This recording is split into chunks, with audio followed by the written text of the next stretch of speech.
Picture this.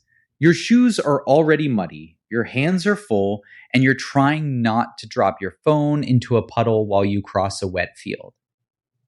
Now take that feeling and move it to a tea garden in northern Bengal, where people recently found elephant calves in drainage ditches. Not just found, but in some cases moved, covered with soil, and left in a way that made everyone stop and ask, hold on, what exactly is happening here? That's the part that gets me. Because the first version of this story is the dramatic one. Elephants burying their dead, maybe even surrounding them with fruit or flowers or bright leaves, like the whole landscape had turned into a memorial.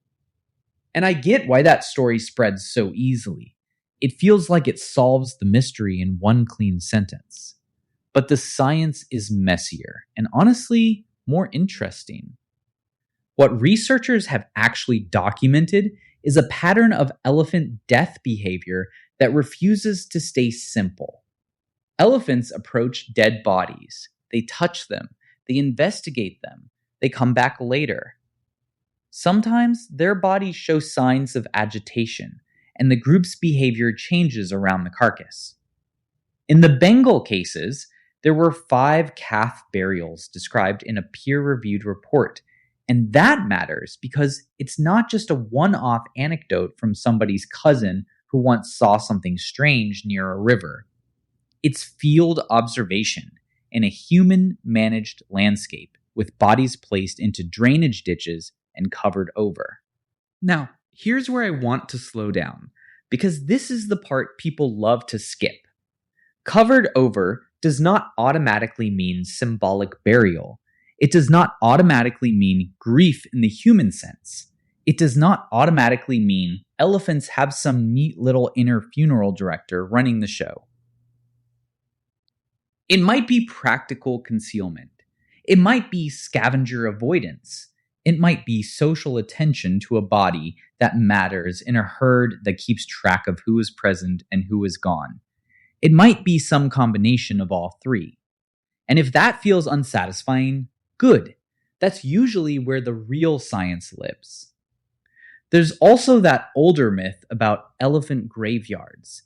The idea that elephants travel to special places to die. Cute story, almost certainly wrong as a general rule. What's actually supported is stranger and more grounded. Elephants seem to notice death. They don't just step around it and move on.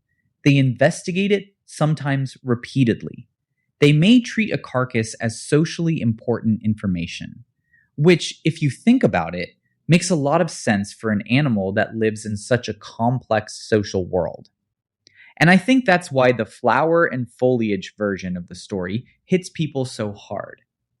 We see a body, and then we see fruit or flowers or leaves laid around it, and our human brains immediately start building a ritual. We do this all the time. We look at a small act and turn it into a full story. Sometimes that's beautiful. Sometimes it's just us projecting our own meaning onto the world because, well, we are meaning-making machines and not always the most modest ones.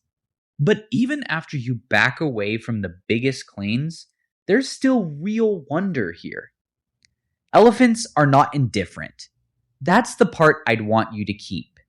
Not they definitely have funerals, because that goes beyond the evidence. More like death seems to register for them as a social event, not just a biological one. A calf dies, and the herd doesn't behave as if nothing happened. They move, they touch, they return, they cover, they stay engaged. And that matters beyond elephants, because it's a reminder about how careful we have to be when we tell stories about animals. It's easy to race from observation to conclusion. It's easy to see fruit and flowers and colorful foliage and decide we already know the meaning. But the better move, the more honest move, is to sit with the weirdness for a second. To say, this is clearly something. We just don't yet know exactly what. So the thing I'd leave you with is not a tidy answer. It's a pause. Elephants may not bury the dead the way humans do, but they do seem to treat death as worth noticing, worth approaching, worth remembering. And that's plenty to make you look twice the next time a story sounds simple on the surface.